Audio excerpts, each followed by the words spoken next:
Hello everyone, welcome to Abhipedia. My name is Ankur Sharma. तो अब हमने आज जो करना है वो क्या करना है, कॉस्टिंग हमने स्टार्ट की थी, है ना। एक हमने उसका लेक्चर किया था, एक हमने एमसीक्यू सेशन उसका लगाया था और उसमें हमने एमसीक्यूज किए थे। तो कॉस्टिंग के बारे में मैंने आपको कुछ बेसिक्स बताए थे। आज भी थोड़ा बेसिक्स पे ही चलेंगे, इंट्रोडक्शन पे ही के ही रिलेटेड कुछ हमारे एमसीक्यूज रहेंगे। तो कॉस्ट अकाउंटिंग जो होती है आपकी, है ना, उससे रिलेटेड हमारा टॉपिक है। एमसीक्यूज हम बेसिक्स पे करेंगे, बेसिक क्वेश्चंस होंगे एमसीक्यूज के। और पहला क्वेश्चन जो है आपका क्या है, what is an tender? Estimation of a cost, estimation of profit, estimation of units, estimation of selling price. Tender word आपने सुना होगा कि टेंडर निकला है गवर्नमेंट का, भर दो। या किसी आपको जरूरी नहीं गवर्नमेंट का ही टेंडर निकले, कोई प्राइवेट फर्म भी या बड़ी फर्म भी आपसे टेंडर मंगवा सकती है, या कोई भी कस्टमर आपसे टेंडर मंगवा सकता है कि आप अपनी कोटेशन भेज दो या टेंडर भेज दो, ऐसे बोलते हैं वो। तो ये टेंडर होता क्या है? एस्टिमेशन ऑफ कॉस्ट होती है, एस्टिमेशन ऑफ प्रॉफिट होता है, एस्टिमेशन ऑफ यूनिट्स होता है, एस्टिमेशन ऑफ सेलिंग प्राइस होता है। इनमें से क्या होता है आपका ये? तो आपको ये समझना है कि टेंडर का मतलब आप उसको कोटेशन भेज रहे हो, अगर वो आपका टेंडर एक्सेप्ट हो गया तो उस प्राइस पे सेल हो जाएगी, वो डील क्लोज हो जाएगी उसके आसपास, उसी प्राइस के आसपास।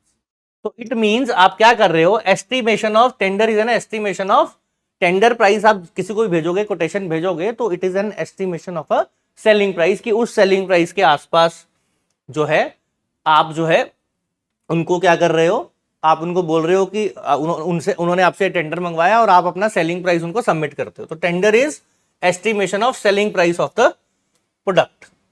फिर which type of costing do toy manufacturing companies use? अब टॉय मैन्युफैक्चरिंग कंपनीज जो है वो किस तरह की कॉस्टिंग यूज करती हैं, ये आपको देखना है, ये आपको बताना है क्वेश्चन में।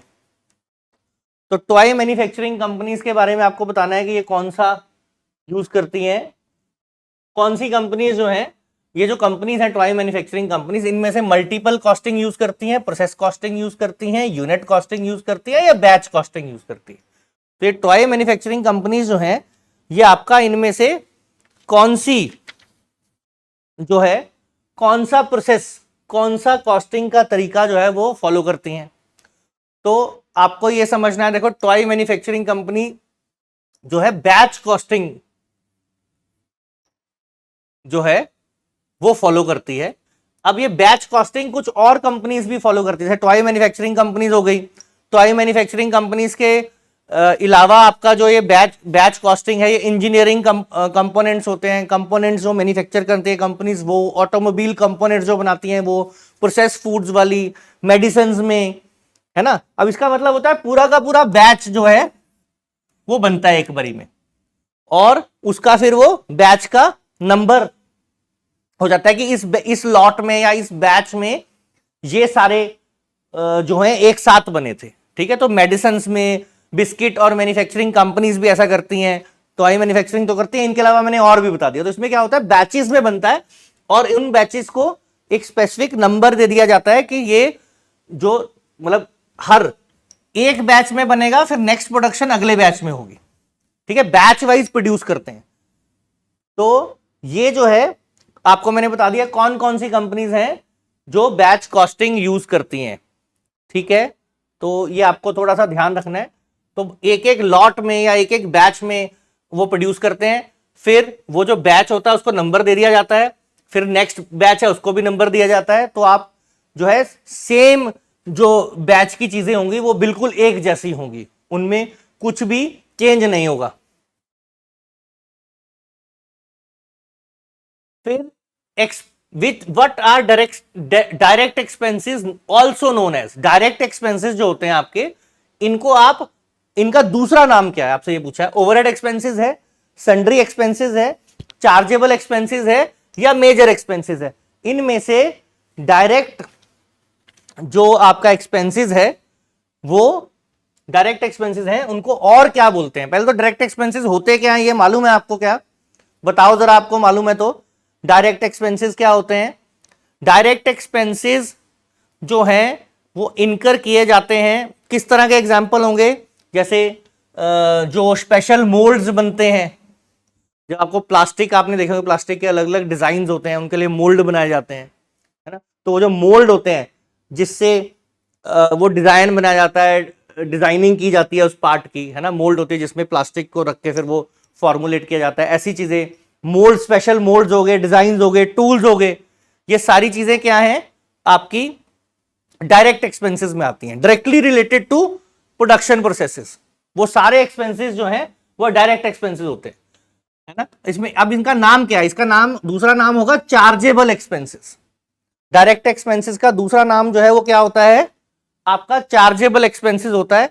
तो ये आपको याद रखना। और डायरेक्ट एक्सपेंसेस क्या होते हैं ये भी मैंने आपको बता दिया।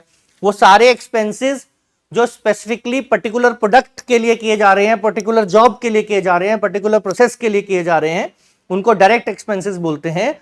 स्पेसिफिक उसके लिए कई बार डिजाइन स्पेशल क्रिएट किए जाते हैं, स्पेशल टूल्स कई बार यूज होते हैं, है ना।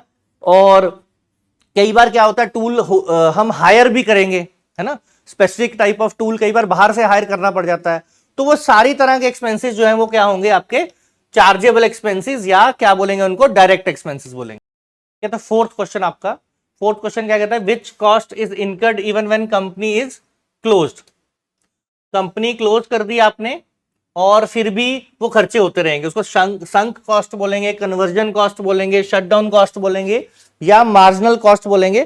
किस तरह की कॉस्ट बोलेंगे ये आपने मुझे बताना है, किस तरह की कॉस्ट है ये। संक कॉस्ट जो है वो ऐसा है कि कंपनी बंद हो गई। अब ये बंद जो है ना, आप ये लेके चलना है कि टेम्परेरली बंद कर दिया, कई बार ऑपरेशन थोड़े टाइम के लिए बंद कर दिए, ठीक है। इसको ये मान के चलते हैं शट, है ना। तो इस तरह की क्लोज किया है कंपनी में, आपने ऑपरेशन क्लोज किए due to any reason, close हो सकते हैं कुछ टाइम के लिए। तो कौन सी कॉस्ट है इनमें से जो वो फिर भी होती रहेगी, काम नहीं हो रहा है वहां पे लेकिन फिर भी वो कॉस्ट जो है वो होती रहेगी।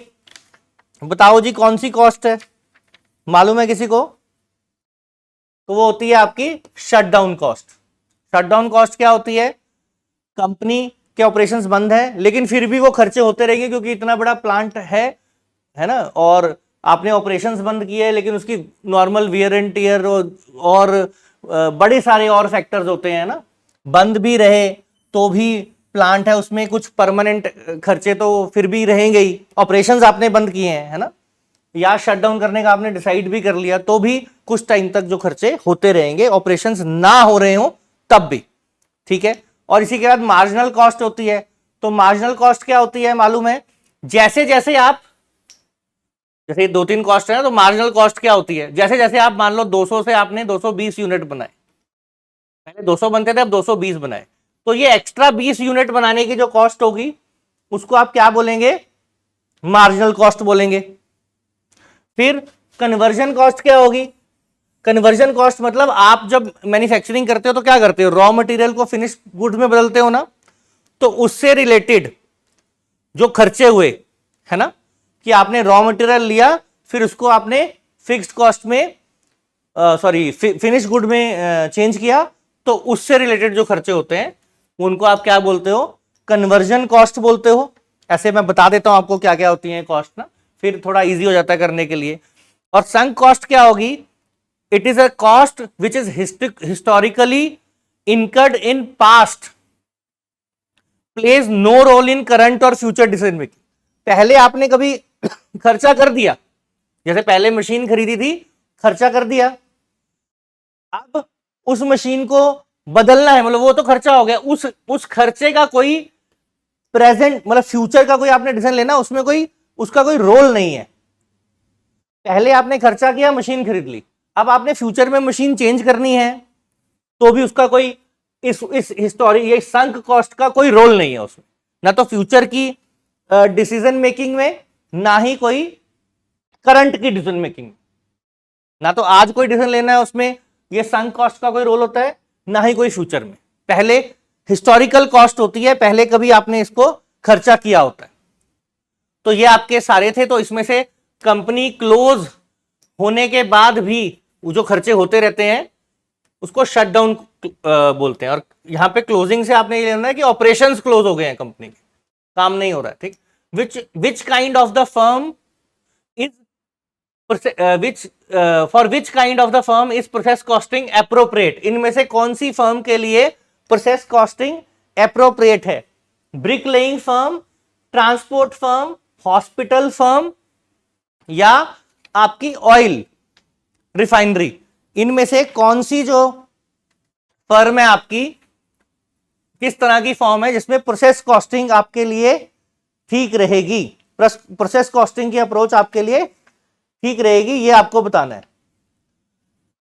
तो आपको ये समझना है प्रोसेस कॉस्टिंग जो है, अब ये चीजें थोड़ी सी याद ही रखनी होती है, मैं थोड़ी आपको और भी बता दूंगा, जैसे मैंने पहले आपको बताई थी कि बैच कॉस्टिंग कौन कौन सी फर्म्स जो है वो फॉलो करती हैं, वैसे प्रोसेस कॉस्टिंग, इसका आंसर तो ऑयल रिफाइनिंग फर्म है। और इसके ऑयल रिफाइनिंग फर्म के अलावा और कई फर्म्स हैं जो प्रोसेस कॉस्टिंग जो है वो करती हैं, तो वो आपकी कौन सी होंगी प्रोसेस कॉस्टिंग वाली फर्म्स? जितनी भी फर्म्स आपकी, जैसे पेपर मिल्स हैं, केमिकल से रिलेटेड फर्म्स हैं, सोप शुगर से रिलेटेड है ना, शुगर वाली, सोप वाली, इलेक्ट्रॉनिक आइटम्स वाली, टेक्सटाइल्स वाली, पेट इंडस्ट्री वाली, वेजिटेबल ऑयल्स वाली, है ना, ऑयल रिफाइनरी तो मैंने बता ही दिया, फिर इलेक्ट्रॉनिक आइटम्स वाली, ऐसी किसी भी तरह की कोई फर्म होगी तो वो प्रोसेस कॉस्टिंग अप्रोच अपनाएगी, फॉलो करेगी। ठीक है, इसमें क्या होता है, प्रोडक्शन कंटिन्यूअस चलती है, प्रोसेस कॉस्टिंग का मतलब होता है कंटिन्यूअस जो है प्रोडक्शन चलती है, और मटेरियल जो है उसको आप जो है कंटिन्यूशन में मटेरियल जो है फिनिश गुड्स में आपका बदलता रहता है, तो ऐसा इस केस में ऑयल रिफाइनिंग फर्म्स है। ठीक है, process costing is used where the production process is continuous and material has to pass through 2 or more processes being converted into final product। ठीक है, कंटिन्यूस प्रोडक्शन चल रही है, 2-3 प्रोसेस होते हैं अलग अलग तरह के, और जब वो पूरे होते हैं तो फिर फाइनल प्रोडक्ट बनता है। तो ऐसी जो फर्म्स होती हैं वो क्या होती हैं, वो प्रोसेस कॉस्टिंग जर्नली, मतलब प्रोसेस कॉस्टिंग इसको बोलते हैं। तो ये ऑयल रिफाइनिंग फर्म्स होगी, या मैंने आपको और बताई केमिकल, स्टील, ऑयल, है ना, सोप, शुगर, इन सब, ये सब इसी वजह से क्या करती हैं, प्रोसेस कॉस्टिंग को फॉलो करती हैं। अब which of the following is true? Cost accounts provide information to the management, कि कॉस्ट अकाउंटिंग से इंफॉर्मेशन मैनेजमेंट को मिलती है।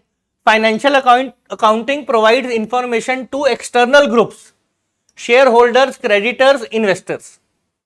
तो ये 2 स्टेटमेंट्स लिखी हुई हैं, फिर आपसे पूछा है कि या तो दोनों ही गलत हैं या दोनों ही सही हैं, तो आपको ये बताना है कि ये दोनों गलत हैं या दोनों सही हैं, इसमें से क्या ऑप्शन है। तो पहले आपको समझना है, कॉस्ट अकाउंटिंग सिर्फ और सिर्फ ये कहते हैं कि मैनेजमेंट को इंफॉर्मेशन देती है, पहली स्टेटमेंट जो कि ट्रू है। कॉस्ट अकाउंटिंग मैनेजमेंट के लिए ही है ना, कॉस्टिंग पता लगेगी तो उसी हिसाब से वो प्राइस सेटअप करेंगे, तो मेनली इंफॉर्मेशन जो है सारी की वो क्या है, मैनेजमेंट को देती है कॉस्ट अकाउंटिंग। अपनी कॉस्ट से रिलेटेड डिटेल्ड एनालिसिस करेगी मैनेजमेंट के पास इंफॉर्मेशन आएगी तो देख सकती है कहां से हम कॉस्ट कटिंग कर सकते हैं और कौन से प्रोसेसेस को हम और एफिशिएंटली जो है इंप्रूव करके अपनी कॉस्टिंग को कम कर सकते हैं, है ना। और financial accounting provides information to external groups. जो फाइनेंशियल अकाउंटिंग होती है वो जिसमें हम profit and loss account, balance sheet, trading, ये सब बनाते हैं, फाइनेंशियल स्टेटमेंट्स जिसमें आती हैं, तो वो जो फर्म है, वो जो अकाउंटिंग है, वो शेयर होल्डर, क्रेडिटर, इन्वेस्टर्स, मतलब एक्सटर्नल ग्रुप्स को इंफॉर्मेशन प्रोवाइड करती है। तो ये दोनों की दोनों जो है स्टेटमेंट्स ट्रू हैं, तो आपका आंसर होगा बोथ ए एंड, ठीक है, क्या होगा, बोथ ए एंड बी। अब next, which of the following is true regarding cost accounting? Cost accounting से रिलेटेड ये क्या, जो इन सारी स्टेटमेंट में से कौन सी स्टेटमेंट ट्रू है? Maintenance of cost account is voluntary in some industry, voluntary, और cost accounts deal partly with actual figures only. Cost accounting, ठीक है, यहां पे ओनली नहीं होगा तो भी चलेगा, cost accounting deals partly with actual figures, या पार्टली नहीं, ऐसे कर लेते हैं स्टेटमेंट को, cost accounting deals with actual figures only, ऐसे कर लो, ठीक है। और cost accounting deals with monetary information. Maintenance of cost accounting is voluntary in some industry, cost accounts deal with actual figures only, cost accounting deals with monetary information. इनमें से कोई एक ट्रू है या सारी की सारी ट्रू है, ये ऑप्शन बनता है, या तीन में से कोई एक ट्रू होगी या सारी की सारी ट्रू होंगी। तो आपको देखना है, तो आपको समझना है कि इनमें से जो ट्रू है सिर्फ ये स्टेटमेंट है कि कुछ इंडस्ट्री के लिए ये वॉलेंटरी होता है, ये कोई ऐसा कुछ नहीं है कि आपको बनाना ही बनाना है। तो maintenance of cost account is voluntary in some industries, और फिर जो गलत है वो क्यों गलत है, partly with actual figures and partly with estimates. Estimation करते हैं इसमें कि हाँ ये हमारे कॉस्ट का प्रोडक्ट, ये जो हमारी कॉस्टिंग है, ये सारी कॉस्टिंग की जो टेक्निक्स हैं ये थोड़ी की थोड़ी एस्टिमेट्स पे बेस्ड होती हैं, और थोड़े के थोड़े क्या था partly with actual figures. Actual figures भी देखते हैं, एस्टिमेट्स भी देखते हैं, उनको कंपेयर भी करते हैं और फिर उसके अकॉर्डिंग डिसीजंस लेते हैं। और कॉस्ट अकाउंटिंग जो है monetary as well as non monetary information दोनों से डील करती है। क्यों? क्योंकि इसमें यूनिट्स भी तो देखते हैं हम, प्रोडक्शन ऑफ यूनिट्स से भी तो रिलेटेड होती है ना, तो यूनिट्स से रिलेटेड भी होता है, कितने यूनिट्स बनाएंगे तो क्या कैसे। तो इसमें मॉनेटरी नॉन मॉनेटरी दोनों इंफॉर्मेशन होती है, ये ध्यान रखना है कॉस्ट अकाउंटिंग में, ठीक है। फिर freight outward is a factory overhead, selling overhead, administration overhead, या नन ऑफ द अबव। तो फैक्ट्री फ्रेट आउटवर्ड इनमें से कौन सा है?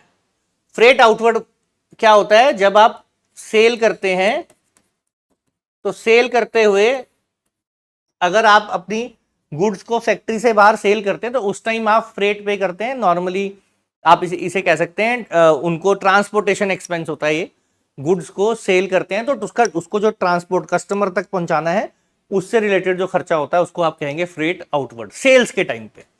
तो क्योंकि ये सेल से रिलेटेड है, मैंने बता दिया, तो सेलिंग ओवरहेड होगा ये। तो factory freight outward is a selling overhead, ये आपको ध्यान रखना है। फिर नेक्स्ट आ जाए, a good system of cost accounting serves management in following veg. इनमें से कौन से तरीके हैं जिनमें जो कॉस्ट अकाउंटिंग है वो मैनेजमेंट की हेल्प करती है? तो इट रिवील्स लॉसेस और inefficiencies in use of material, labour, plant and machinery and tools. Cost accounting provides a detailed control over material by use of various techniques. Availability of accurate cost data enables the management to fix selling prices of its product. या सारी इनमें से कोई एक information management को provide करती है, या मैनेजमेंट की हेल्प के लिए एक स्टेटमेंट सही है, या सारी की सारी सही है? तो देखो पहली स्टेटमेंट करें, it reveals losses and inefficiencies. अब कॉस्ट की इतनी डिटेल हमने क्यों करनी है? उसमें लेबर की कॉस्ट भी देखते हैं, मटेरियल की कॉस्ट भी देखते हैं, फिर इसमें डायरेक्ट भी देखते हैं, इनडायरेक्ट भी देखते हैं, सब कुछ तो देख रहे हैं हम, है ना, कॉस्ट की डिटेल। तो वो क्यों देख रहे हैं कि अगर हम किसी चीज को ढंग से इस्तेमाल नहीं कर रहे हैं तो उससे अगर हमें कोई नुकसान हो रहा है या उसको बोलेंगे इनएफिशिएंसी क्रिएट हो रही है, तो वो नॉलेज में लाएगी मैनेजमेंट के ये। फिर cost accounting provides detailed control of material by use of various technique. Yes, material के ऊपर आप मटेरियल बहुत, जब आप मैन्युफैक्चरिंग करते हो तो रॉ मटेरियल बहुत एक इंपॉर्टेंट चीज होती है, मटेरियल, है ना, तो उसको एफिशिएंटली यूज करना, उसको कंट्रोल्ड वे में यूज करना बहुत जरूरी होता है। तो ये इंफॉर्मेशन भी मैनेजमेंट को ये कॉस्ट टेक्निक जो है वो बताती है। अलग अलग टेक्निक आप यूज कर सकते हैं इसके अंदर, ठीक है, मटेरियल कॉस्टिंग के अंदर। तो फिर उससे हमें पता लग जाता है कि इसको मटेरियल को हमने कैसे एफिशिएंटली यूज करना है। फिर availability of accurate data enables management to fix selling price. Obviously cost की पूरी डिटेल है इन डेप्थ, एक तो क्या काम है, उससे हम फ्यूचर में एफिशिएंट हो सकते हैं कैसे, जो भी वेस्टेज हो रही है उसको रिड्यूस कर लो, जहां जहां पे हम इंप्रूव कर सकते हैं उसको इंप्रूव कर लो। तो जब ये सारा कुछ पता लग जाता है, सारी कॉस्ट पता लग गई, तो फिर उस हिसाब से सेलिंग प्राइस भी तो रख सकते हैं। कॉस्टिंग हमें पता लगी कि हमारे प्रोडक्ट की 20 रुपए की कॉस्ट बन रही है, सब कुछ जोड़ जाड़ के, तो उसके हिसाब से फिर हम देख लेंगे हमें कितना प्रॉफिट चाहिए, 10%, 20%, तो उसको हम अकॉर्डिंगली जो है वो मैनेज कर लेंगे। ठीक है, फिर नेक्स्ट क्वेश्चन आपका, तो इसमें क्या है आपका ऑल द अबव, सारी ऑप्शंस। फिर next question, haulage is a selling overhead, distribution overhead, administration overhead या फैक्ट्री ओवरहेड, इसमें से कौन सा खर्चा है ये हॉलेज। ठीक है, तो आपको जो हॉलेज जो है क्या होती है पहले तो ये बताना चाहिए। हॉलेज होती है अगर किसी भी चीज को आपको फोर्स यूज करनी है बहुत ज्यादा, pulling up something with force, तो उसको हॉलेज बोलते हैं। अब ऐसी फोर्स कहां लगेगी, फैक्ट्री में, तो ये फैक्ट्री ओवरहेड होगा। तो आपका जो हॉलेज है ये क्या होगा, आपका फैक्ट्री ओवरहेड होगा। ये आपको इसमें ध्यान रखना है इसका। नेक्स्ट हो गया आपका, which are the instruments tools related to cost accounting, इनमें से कौन से टूल्स जो हैं वो कॉस्ट अकाउंटिंग से रिलेटेड है। Marginal costing, standard costing, budget control या सारे के सारे, इनमें से कोई एक या सारे। तो कॉस्ट अकाउंटिंग के अंदर ये भी यूज होता है, ये भी यूज होता है, ये भी यूज होता है, तो यानी कि all the above are the tools for cost accounting. तो आज हमने इतने ही क्वेश्चंस करने थे। आई होप आपको क्लैरिटी हुई होगी कॉस्ट के बेसिक्स के बारे में।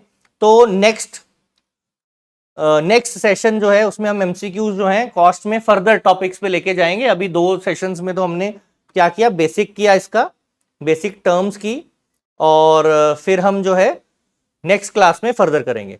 Thank you very much for today.